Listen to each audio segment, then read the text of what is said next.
Hear all videos here, base be the glory. Who that what? Who that? Who that what? Who that what? Who that what? Who that?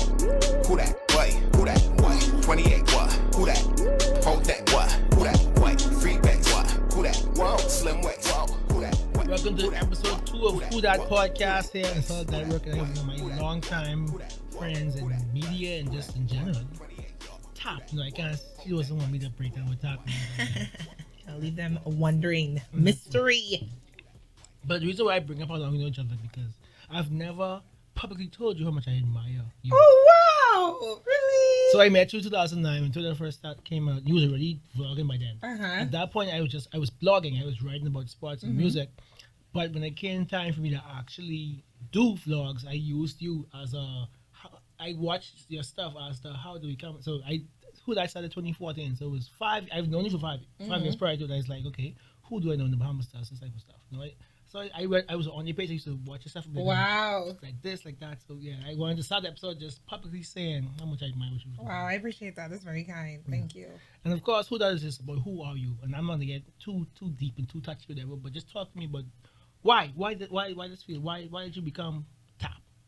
Well, I feel like for me, it was just a natural kind of progression of who I am. Like I always joke and I tell my friends, like I came up my mother's vagina, crip walking creative. Like this is not something, I was like, this is not something I tried. It's just something I was always doing. Like one of my earliest memories of my younger self is literally being in my bedroom and remember when there were cassette tapes with the radio and you could like record over it somehow. Yeah. And I would record my own like radio shows. I would write songs. This is what I would do to make myself feel safe, to make myself feel, happy, to express myself. And it's something I always did. And it just has been a natural progression. And, I'm really lucky and really blessed to make it this far. But it's just something that's in me, I guess. And I've been blessed with some great gifts from God. And that's just what it is. And shout out to you bringing up this Dunkin' on Sunday. I ate your donut by accident again. You might forget this the second time you did that. You did on the show. I specifically said... Exactly. First of all, you would sell me on my own show and eat my donut. I specifically... Anybody who knows me knows I was an Oreo freak. I love Oreos. I used to literally go to... When I go to the States or I knew anybody going to the States, they'd be like, what you want? Bring me back the different Oreos because we didn't have them here. And I said on set... Don't touch the Oreo. There's a clip in that. You will see. Don't touch the Oreo. And you come right in and eat my Oreo. I don't like that. I'm sorry. I gotta let that go. I'm sorry. So you talk about it being in you. Do you think it has something to do with how you're both heritages? You think it's because I think the Caribbean people are the best in the world. So you have the name in Jamaica. Are your parents or your family that inclined creatively, or are you the first of your family? No, I'm definitely not the first. My grandfather actually used to play with the Lou Adams Orchestra. Anyone who knows anything about, I guess, music history in the Bahamas would know who Lou Adams is and like all the great things they've done. So my grandfather actually used to play in that band as a musician. And then my father is a musician full time. So my whole life growing up, my dad was always in the entertainment industry in terms of music. So that wasn't anything foreign to me. So I do think that influenced my love for entertaining. And in terms of my Jamaican side, which is my mom's side, my mom's Jamaican, I don't really know so much about the artistic side because it's only in recent time I've become more like exploring my Jamaican side and actually going to Jamaica. But I can tell you this, that Jamaican confidence. And I think like when I went to Jamaica earlier this year, for the first time as an adult, like I was like, okay, I see it. Like I saw myself in the people a lot. Like they have this confidence and this mind your businessness and this like, okay, I'm here. And I think like that possibly is like Jamaican influence. But I agree, like Caribbean people, we the funniest. Effortlessly, we don't try. We funniest, jokiest, most stylish. We've influenced culture so much from hip hop. We literally created the basis for hip hop. A Jamaican man did that. Exactly. Like you mentioned on the show, Sidney Poitier, first black man get an Oscar. Like Caribbean people were always shaping culture, and we don't get enough credit for it. We don't on a international scale. We don't when we've influenced so many people, and so many people bite us all the time, and we don't get credit. Like last week, they celebrated 150 years of Miami being a city, and out of the like 20 people that make Miami a city, 15 were Bahamian. I could literally, like, we literally built, we physically built yeah. Miami, and we also signed our names. The project, all that, we did that. Yeah. And the reason why I asked why you took the road you take, because when I first met you, I was writing music blogs and I knew you could sing. So I always thought maybe she doing this for now, but she eventually traced a singing type of career or writing for singers. Was that ever a path for you? So well, you took to me really, really going deep in the ball. You really know me. So anyone who knows me like from back in the day, the Hill knows that I can sing, and I used to do like a lot of background vocals, write songs with Shadi, Sniper, all of them at the Hill, Tanaj, and music. I would say honestly was my first love. Like I used to write a lot of songs, like eat, breathe, sleep music, and I think I will get back into it. I feel like when something's in you, you can't really escape it. But my main thing is like, don't try to box me in. Like I would say, like boxes are for Amazon, and I, you know, this ain't no. And there's a lot that I can do, and I don't like to be limited. And I think I'll circle back to it. I thought about it a lot this year. But with the music, I think the reason why that kind of phased out is because, for me, I don't know how other people feel, but music is harder for me to control. I don't want to sound like a control freak, but as creators, we want to be able to control our I mean, especially when you're in the industry and you don't have all of us we didn't have money when we started doing this, so I still don't. So it's like, okay, with vlogging and video, I control that shit. I have my ring light, I have my phone, I can edit myself if I have to. I'm the one setting up everything, edit, publishing, and with music, it was more difficult because I couldn't play an instrument. I don't know how to mix or engineer or build a beat. So I was dependent on a lot of people, and a lot of people be people in. Yeah. So it just became incredibly frustrating. And so I just started doing vlogs, and I think I'll always come back to music. Maybe, I don't know. Music makes me anxious too. It's very anxiety inducing because I feel like with music, it's way more personal. I feel like with influencing my shows, I can have a persona and that protects me and it's good. But with music, it's way more personal because I used to write my own songs and like that used to be like my real life. And so it's kind of freaky. It freaks me out for people that actually get to know the real me. I don't like that. And that's why when you said New Year's Day that you were going missing, I was like, I low-key expected. I know all the facets of you, but I thought you was gonna go come out as an artist. I didn't really. Yeah, that was my personal, and I didn't want to ask because I wanted to be surprised. Thank you. I wanted to be surprised. So I thought you was going to go write about your trials and tribulations in the industry. Wow. I thought you was gonna come back. So if you do come back and do this, I want to be able to have a listening party for you. Wow. Yeah, if you do that. So after, and I think what most people know you for is the vlogs. And before the influencer, it was the comedy. And like I always tell you, you're a funny person. So that made you, and I know you hate being boxed in. So I think because you, that whatever time period there was, you was known for those funny blogs, people thought that was who talk was. Yeah, for sure. And then you had to transition to you want be pro-black, a black woman, strong woman, or the influencer, and all these type of things. And they might have said to you, well, you just is the funny girl, why are you doing this? Did you feel in your ascent and throughout your stages, like the stress of having to, I want to act, but y'all want me to be funny. Like, have you talk to me about that?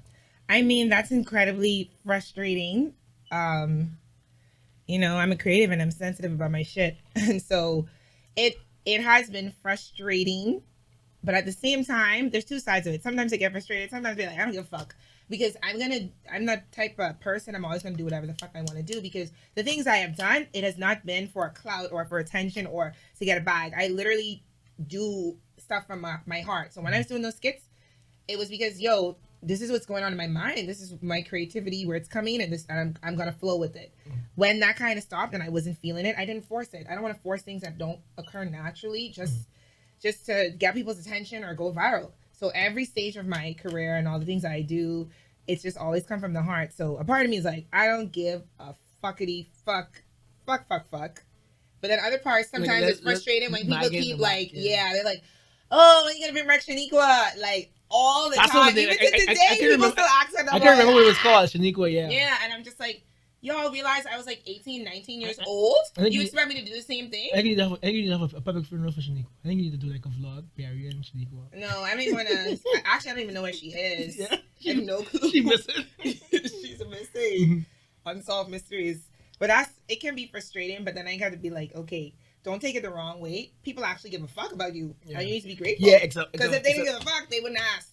And it's sometimes it's hard for me to reconcile that because, like I said, I'm it's weird being a personality and a person. And a person. And I am outspoken and I can't be sociable, but I also have become way more isolated over the years and way more like part-time introvert. So sometimes it's hard to deal with all that, but I'm like, you know what? Don't take it the bad way. Take it a good way. If people weren't concerned, especially Bahamians don't be bigging up no one or, you know, running behind no one. So the fact that they're asking means they concerned and they were impacted in some kind of positive way, whether they had a new thought or they were entertained. And I just need to be grateful and humble for that. And I keep reminding myself, like, stop taking, because that shit used to irk me. I ain't even lie. I'm a very sensitive person, you know, and again, it's like my creativity is so interwoven into who I am. It's hard to separate and hard not to take it personal sometimes. But a lot of times I just be like, fuck it. Because you know what I realized too? When you're an originator, when you're a pioneer, sometimes the audience and people don't know what you want, what they want until you give it to them. Because it's not like no one told me start doing vlogs. I started doing that. And they enjoyed it. No one told me, oh, you should do political videos. I did it. And no one said, oh, you should interview Deputy Prime Minister or interview this one. I did it. And then they were like, oh, we like this. Do more. So sometimes you have to take those risks. And I am the type of person, I'm not afraid to take a risk.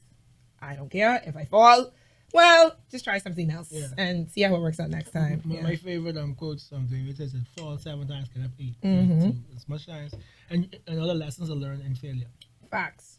So you're a woman who doesn't censor themselves. Do you ever feel that was the wrong choice? Have you ever woken up one day and be like, I'm wrong, I still never want? Because sometimes you talk about anything, you know, and we live in society sadly where men and women try to censor women and say, oh, you shouldn't be saying penis and all that type of things. Have you ever felt like, maybe even for like a millisecond, that you shouldn't have been in the room? No. Never ever? No. Great, amazing. I tell people, as far as I'm concerned, I'm doing God's work. I'm sorry. Like, when it comes to putting myself out there, putting my body out there, body positivity, making other women feel good. Let me tell you, I don't see, I'm getting to vlog mode. I truly don't give a shit, specifically if I'm upsetting men. I don't give a shit. Be upset. I'm not here for men. I'm here for women. I'm a woman. I'm a black woman. I know the struggles we face. I'm a black Caribbean woman and the struggles we face. I'm here for women. I could give a shit less who says, oh, she says penis, she's vulgar, whatever. You know what matters to me when I get messages like this week when girls are telling me, oh, I wish I could be confident like you. Tell me how to be confident. Oh, Top, I went through the same thing. I was harassed and the police didn't do this. Oh, Top, I've been in a domestic violence relationship. Oh, Top, I've been cheated on. Thank you so much for putting this video out. That's what matters to me. Those are the people I'm trying to reach. And if it's one thing I say, like, anyone who misunderstands me, you were never for me anyway. What Lil Nas X say, you were never really rooting for me anyway. You are not my tribe. You are not my people. I love that song. That's my new gym song. I ain't like, I still one of the gay colleagues I love that song. I ain't ever watch a video because it's uncomfortable for me. Why? That's your toxic masculinity coming out. Maybe, but I bias it. I love the music. That song is really dope. I love Industry Baby. Like, yeah, I love it. The message and what it's all about. Yeah. So I'm like, anyone who misunderstood me, you didn't like me in the first place. So why explain yourself to people who are committed to misunderstanding you? That's not my job. My job is to uplift women, to make them feel good, whether that's posting a swimsuit and saying, hey, love you cellulite, or whether that's saying, hey, don't worry if you're single, or whatever we're talking about. Like, it's for women, and the people that I am meant to impact, I don't miss. I always get their feedback, and that's that on that. How do you balance? Because even though you don't get personal, you have got to be personal. You talk about your ex. You talk about the people you date in the bad time. So you what's I can find Nightcap with Top. Yeah. So you spoke with that. You do the swimsuits. I think you did like a dildo thing one time or the masturbation thing. Yes. Yeah. So like how do you thread the needle of I'll get personal, but I can get that personal. Like, yeah. And actually, I think that's important to be transparent and authentic without sharing too much, because my life is my life. At the end of the day, it's like whatever you see, I wanted you to see, and there's still a lot that you don't see. So like the there's like the mountaintop, like you only see. I mean, not the mountain. What's thing? Titanic. What's it called? Iceberg. Iceberg. Yeah, it's the tip of the iceberg. Yeah. At the end of the day, this is creative, but also you know that we are business people as well. You know, it's entertainment business. It's called business for a reason, and I'm smart. I went to school to study communications, and I have experience in marketing. So for me, anything that I choose to put out there that's personal, there's an end game. Yeah. And usually, honestly, not usually, all the time, if I choose to share something personal, it's going to be, I have to ask myself the question before I put, how will this help women? Mm-hmm. That's it. So it's important to, you know, your end goal. My end goal. So I know that, okay, like when I did my thing about my ex, first of all, there's a lot of details that I left out of that, actually. Mm-hmm. A lot. So my thing is, the public is not ever going to know exactly 100% of my experience. Yeah. I'm not a fool. Like, I have to keep some things intimate and private. And the funny thing is, anybody who really knows me knows I'm psychotically private. Mm-hmm.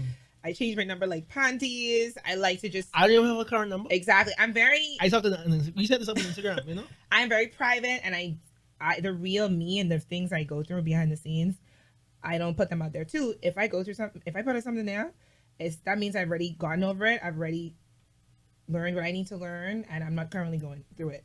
Because I believe you have to protect your energy, you have to protect your seeds. So if I speak on something, that means it's done. Mm-hmm. So nothing you could do to me. And then, like, with that situation, I left out a lot of information. And also, I had to think, I was like, okay, how can you use this situation to help women? So that was my mindset going into it. Anytime, like, for instance, the other day I did a TikTok, and this person commented, and they're like, oh, you're 30 and in your 30s and single. And I've been on the internet a long time, so I don't know how I've gotten so good at this, but like negative comments literally don't bother me. Like, I don't get hurt by them at all. But I saw it and I was like, ooh, this is a teaching moment, because I know comments like this would hurt other women. So now how can I use what this person has said to try to pull me down to uplift other women? And so I made a video encouraging other women and letting them know your value is not determined by your marital status, what comes out your vagina, what goes in your vagina. So that's more my approach. When I'm personal, it's me honestly trying to send a message for women and to women, honestly. And when you get negative feedback from women, does that bother you? When other women who might not know that this is, like, they might think you're just being loud and abrasive. Yeah. Do you ever, maybe I should explain it this one, that one, why doing this? Or No. Yeah, I don't. No, I'm trying to over-explain yourself to people committed to misunderstanding you as a trauma response. I'm not. Yo, they crucified Jesus. No one is gonna like everyone. Yeah. It's okay. And the thing about me is, I'm so lucky and I'm so blessed. I'm liked and loved in real life. I have a really great support system, and I love myself. So those literally, it, like, if I happen to see it, me and my friends be cackling, like, real talk. Like, it rolls off of me, and that's one thing I've just always been really good at. I think my parents instilled a lot of self-confidence in me as a young Black girl, and so from time I was like, whatever you say to me, it's like, what? Like, I don't internalize those things. I can note them to say, like, oh, okay, noted. I need to stay away from this person. This person doesn't mean me well, but I don't internalize them things at all, to be quite honest. So before we get to the big B in the room, the big V? What? B. Yeah, there's two big B's. There's two big B's? Yes, I'll get to them. Two big balls? Well, no.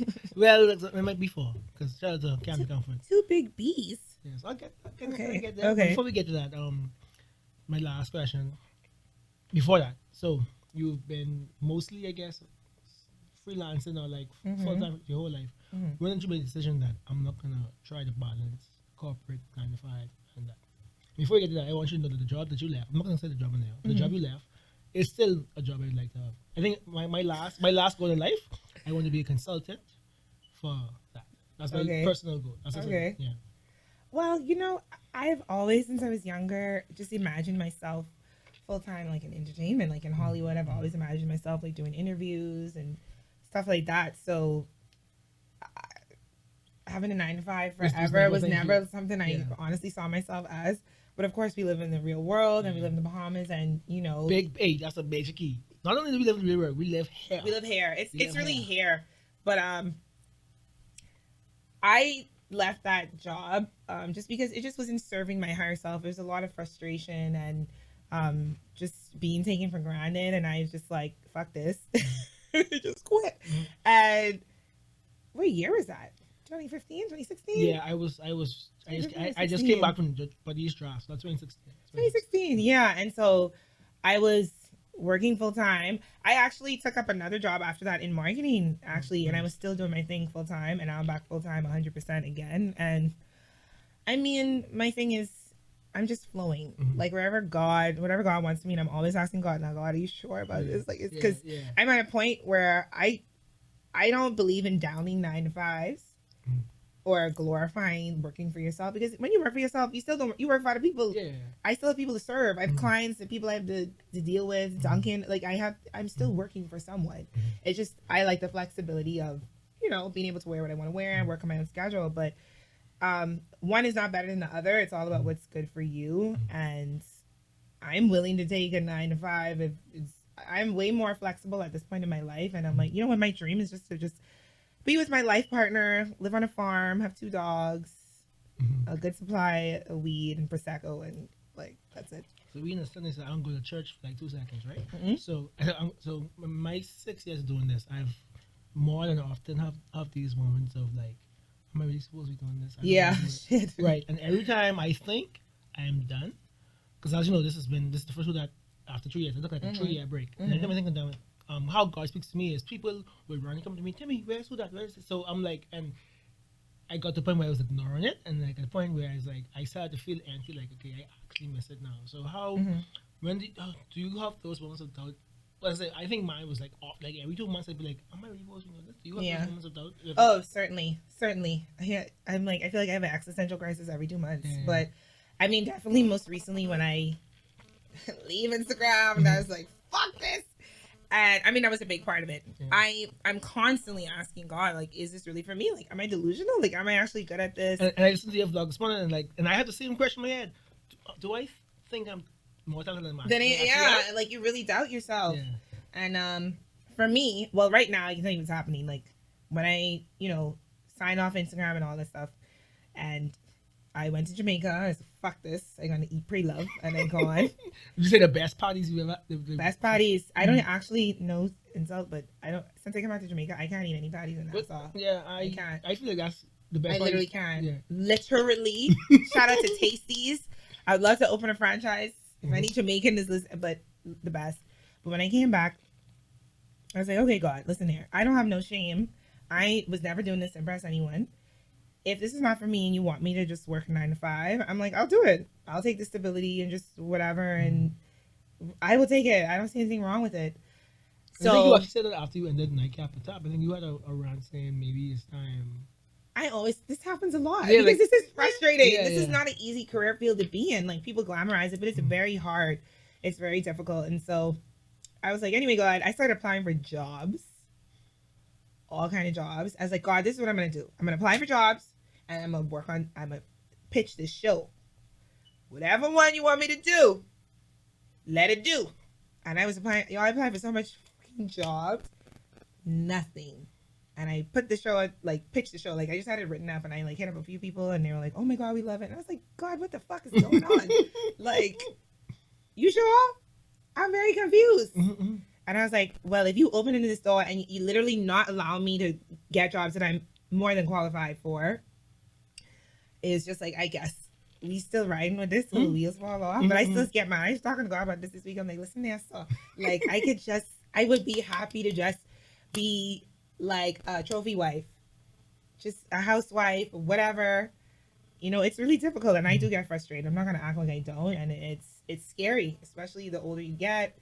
It's like me with a 4-year-old and you have a child. It's gonna say and a wife. I have insane in cases of imposter syndrome because I finished college. I studied journalism, but it's always like, okay, do I just think I'm better than actually? So I just pray like, Lord, if you want me to do it, you do it. Do it. And I mean, obviously, you keep opening the doors. That's what I say in the show. I say one thing with Timmay. Timmay keeps the job. Amen. And you do.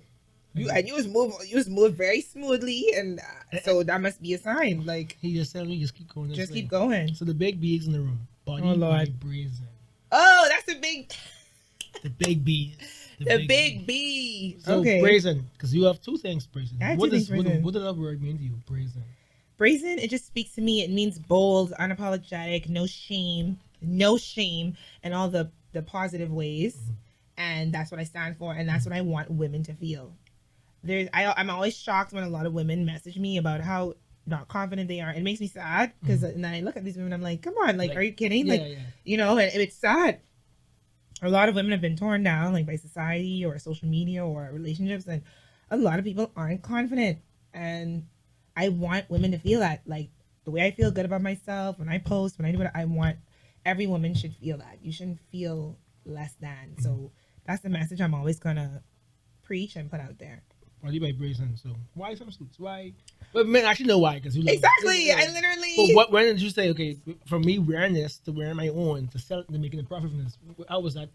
I have literally for years actually been trying to do this and figure it out, because I mean it's not easy, like figuring out all this stuff like vendors and whatever. I hate the deal. Like, I can't do yeah, it. it's really hard. So literally I've been wanting to do this before the panini, and I guess I felt imposter syndrome too, because it was like, well, I'm not really a businesswoman. I'm just like a personality. Like, you know, that bullshit, negative thinking, lower self-thinking. The devil. Yeah. And so I just was honestly procrastinating. And something jumped up at me this year. I don't know if it's the panini or you realize how short life is. And I was like, fuck it. I'm going to do it. Like, literally, like you said, I'm like, I'm out here selling for everyone. But why don't I sell something of my own? I'm promoting all these brands. Why not promote the kind of thing I want to promote? And you know, anyone who knows me knows I love the beach. I love swimwear. I love it. I'm an island gal. And so I'm like, this isn't natural. Isn't some far out. Like if I was selling. It's in line with your brand. It's in line with my brand. And people know that I'm doing it. Like it's real. It's not inauthentic, which is important to me as well. Like imagine you just start selling. I mean, I can't go to mine. Like lawnmowers. Yeah. Like, it's just weird. Lawnmowers my top. It's weird, yeah. Right. Like, no way. No. You guys still be lawnmowers. No. And then the next thing, Brazen, your limited digital series that I'm also a part of. Yes! Limited digital series Brazen. Now on my youtube.com/they call me Tap. I'm also gonna put it on Facebook too. Go back to your original platform. No. But it's gonna be like, I love the fact that you said limited, because I ain't bringing my page. I'm gonna have a separate page. I hate Facebook. I'm not gonna lie. I fucking hate Facebook. When you just my full-time job on your Facebook. Oh, I hate it. I hate it. It's like geriatrics, political, fake bullshit. It's toxic. I can't take it. So Timmay is on the first episode. I literally love it. You did a good job. And I think it wouldn't have been as funny if it wasn't the right mix of people. Like it was a good mix. Yeah, mix of people. It was a good mix, and the questions and stuff we talked about, it was fun. I didn't want to do anything too serious. Yeah. Because we literally living through one of the most serious times in history. This is awful. I cannot believe I'm part of a global event. I hate it. I think it's just dawned on me that this ain't ending this year. No. I thought it would. I thought it would until I realized how people don't want to take the vaccine. Yeah. And people think, it's not happening. Yeah. So I'm like, oh my God, this is going to be next year too. And it's really hard. It's stressful. It's very stressful. I kept saying, I'll do this when this ends. No. What if it goes, I die before it ends? Let me just do what I got to do. Yeah, I was the same way. From last year, shit. At one point in the pandemic, like, you know, there's so many roller coasters. Yeah. You have the part where you're super creative. You have the part where you're just eating. You have the part, like, I had a part where I was just depression. I had a part where I was just shopping. I'm not kidding. Me and friend Sean. Shout out to Fancy. I kid you not. Me and her used to be up 3 o'clock in the morning. Catching deals. Shopping. And we did that for like 3 days straight. I'm not kidding. 3 days straight. Pretty living on it. 3 days straight. And then I was like, oh my God, my John, like, what's wrong with us? I think we were stressed the fuck out. Yeah. And that was our way of dealing with it. I bought so much fucking clothes that I just now wearing this year. Because, like, where the fuck were we going? Where was going? We weren't going anywhere. Nothing was open. You couldn't travel. So I look at that and I was like, girl, you was going through it. Like, and then my child used to be like, don't worry, by August, this will be over.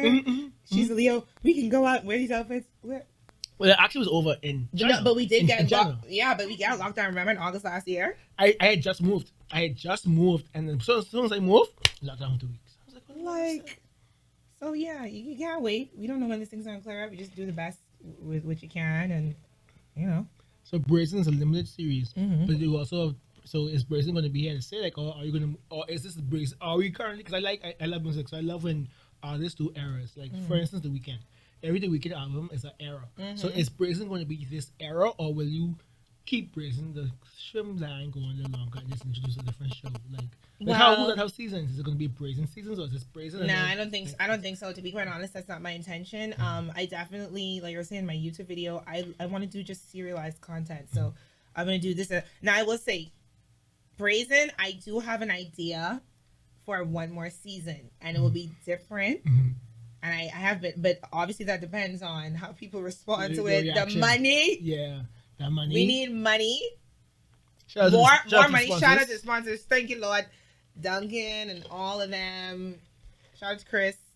Shout out to Christian. Bahamian Brewery. Sands. Pizza. Pizza Hut. Pizza Hut, Twisted yeah. Lime. Yeah. Thank God. Mhm. But we want more money. So if I have a really dope idea, I don't want to put it out there Of because I course, don't like to yeah. talk about things till they're done. Yeah, of course. You know, because the evil eye and shit. Mm-hmm. You know, might have to freaking call someone from Cat Island do Uber. Turn my haters into a raccoon. But I don't like talking on things till they're done because you know the juju me. Mhm. But I have an idea that I'm toying, but the intention isn't to do that. It was supposed to be limited. So Eras. I do love it. I'm a fan of that because it's sustainable. Mhm. This that I've been doing for the past 13 years Isn't- is not And, sustainable like, for and me I'm anymore. happy that you brought it up on your vlog. Please watch her vlog when she talked about why she was missing. This life is not sustainable. Before the pandemic, I used to post on Instagram every single day for 5 years, and it helped me get out there and be able to garner, sponsorship to do my stuff. But after the pandemic, I was able to not post every day, and I don't think I'll ever be able to go back to posting every day. That was like every day to make sure post. I mean, my brand is music, culture, sports, so I had to always, so it's always to be in my mind.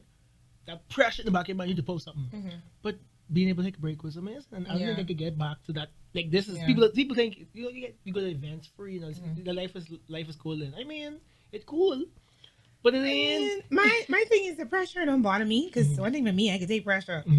Pause. But you said we could say anything. Yeah, on the anything show. you want, anything you want. But for me, it's more the boxing and stuff is bothering me a lot because it's just like, okay, sponsors only want to pay me to like come on and do stuff like that, like pose and it's just like, okay, I can do that, but I can't only do that. And that was the part that was bothering me a lot. Like, I can keep up with the wolves. I can. I'm head of the pack. But you don't want to just do this. I don't want to just do that. And that was starting to really get on me because it's just like, I'm not coming on the internet to just tell people, especially in a panini where people are jobless. I'm coming and telling people in the height of a pandemic, oh, eat Harry, and that started to get on me from a personal, moral, ethical level. And it's just like, I'm feeling boxing like, y'all don't want to, you know how this community is. Like, sometimes it seems like they don't want to sponsor serious stuff, like documentaries, stuff like that. It's all about hee ha ha ha, putting on a wig, doing this, oh girl, and ain't nothing wrong with that because it's a beautiful part of our culture. But Bahamians are not a monolith, and humans aren't a monolith. I want to be able to do that, Shaniqua, but also if I want to do a documentary on domestic violence, I want to have that supported as well because that is important. And that's the shit that was like I had to step back because it's like, no, I'm not gonna be boxed in. Like, y'all not gonna have me on here and just selling. I realize at my core I'm not a capitalist, which is really hard to not be a capitalist because in this world, and mind you, I want to be comfortable. I want to take care of my family, but I realize I'm really not a capitalist at my core. Like, I do things a lot because of the love and the greater purpose, whether people see that or not. So that was the part that was bugging me. And I'm happy you brought documentaries. My very last question for you guys, was, and you can see that again. I think the last one was Wapen, yeah. I really enjoyed that. Yeah. Tell people because they might not know. Talk to me about that. Yeah, so we did. Boy, Timmay, you really been. No, I know some things. You know some days. We did a documentary about a shanty town in Nassau, Bahamas, a Haitian shanty town, which I just had an interest in. I love storytelling. I really do. And I love learning new things. I could make a show about anything because of my natural curiosity. So we did there's a lot going on in the media at the time about Haitians, and I was like, well, everybody's talking about and around them. Why don't we go and talk to them and hear what they have to say and find out information? So we did that documentary. I haven't done a documentary since. I definitely want to do a documentary on domestic violence. I actually had started a couple years ago, but that was really difficult because And I get it. We live in a small island.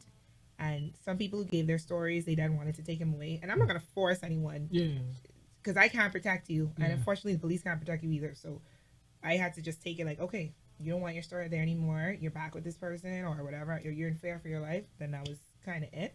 But I would love to do something about domestic violence because that's something that's very, again, women, it's very, I'm passionate about it. During the pandemic, like the rate spiked between children getting beaten, domestic violence. That's something we need to discuss. We need to shine light on that. We have a huge problem and not enough is being done about it, especially when half your population is women. Yeah. Like, it's disgusting. The lack of support, whether it's in the law or there's a serious lack of support, preventative measures. My little experience that I had being harassed by that man at the beach bar opened my eyes. Dirty man. Yeah, and a lot of other women said the same. Jesus Christ! Even I spoke to someone this week who said they had an experience where they were physically beat, and the person who beat them actually went to the police with them and confessed it, and the police still didn't do anything. So it's a lot that we need better laws that can hold people accountable. We need more facilities that can house women, because a lot of times the situation is financial as well. Like, how do you leave someone who's paying on bills, or he may kick you out? We need more. The crisis center and stuff needs more support on that because they don't have enough. It's only so long you could put someone in a hotel room before they have to go home. Right.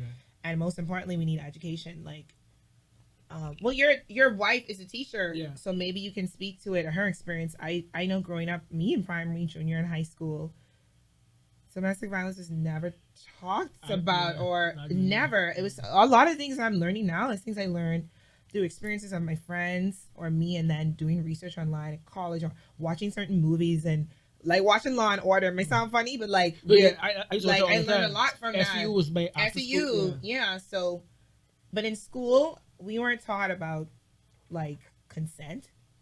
Why aren't we being taught about consent in family life? You bring up my wife. So she had I think I can't remember who she brought, but she had someone come to teach her students, and they did not understand what consent meant. Like they had to be broken down, and she was just in shock of. And how old are they? She's central 12. That's wow. 14 to 16. They literally did not know what consent because if you tell me yes, if you tell me no tomorrow, they don't understand that. No, they think if you tell me yes once, that's it. And they really break it down. They do not know what consent is. And that's insane. It's insane, but it's not their fault. This is our responsibility now. The older generation, those gatekeepers, it's their responsibility. I just don't. Obviously, I'm not in politics. I'm not in that world. I just don't understand why it's so hard to get these things in the curriculum. We have a lot of intelligent teachers and researchers who can come together, who can come together and put it together, put the syllabus, but. We have a serious rape culture in the Bahamas, and we need to start teaching kids, because it's at that age when you start to mature and you're interested in sex. Start teaching consent. I mean, even from primary school, because even though from primary school you wouldn't want to be having sex, there's nasty ass adults. So children need to know what's appropriate and what's not, and boundaries, and it's not taught. I'm not surprised that those kids didn't know what consent was, because I swear all this talk with consent and stuff like this, I've only now found out about in adulthood, which is sad. Yeah.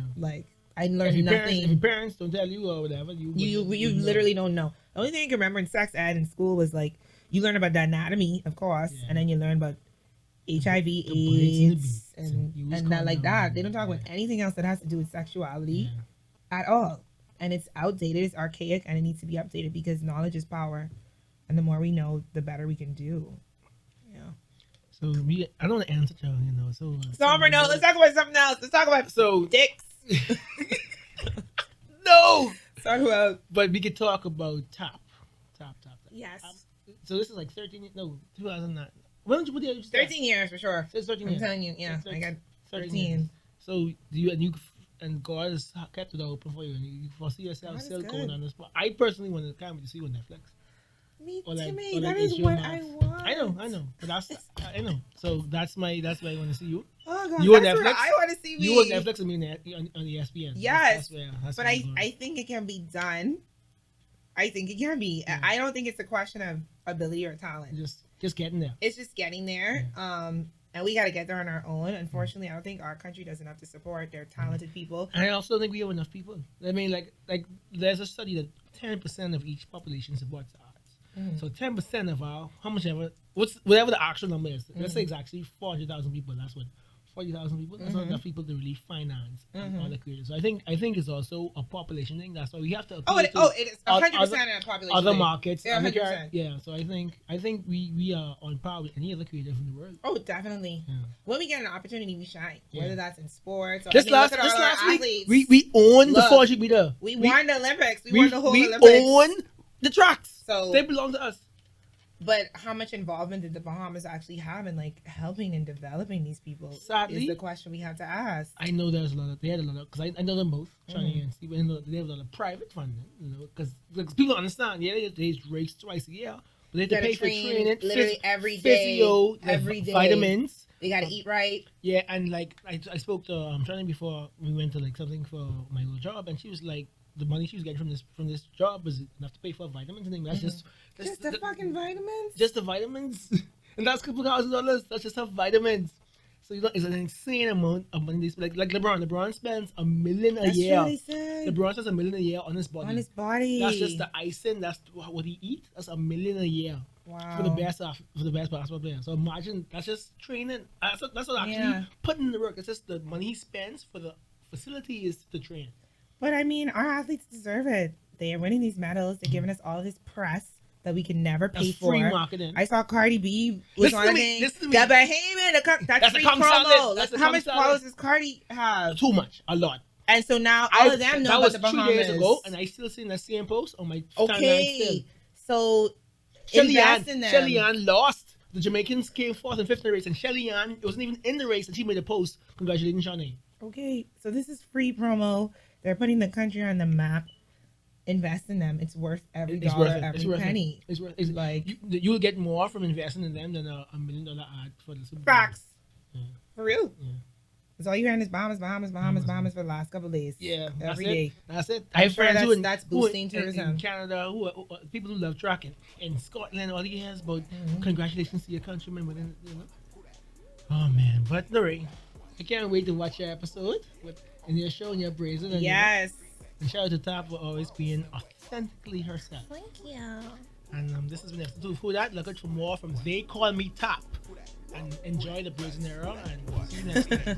Who that? Whoa, hold that. Who that? White, free days. Who that? Whoa.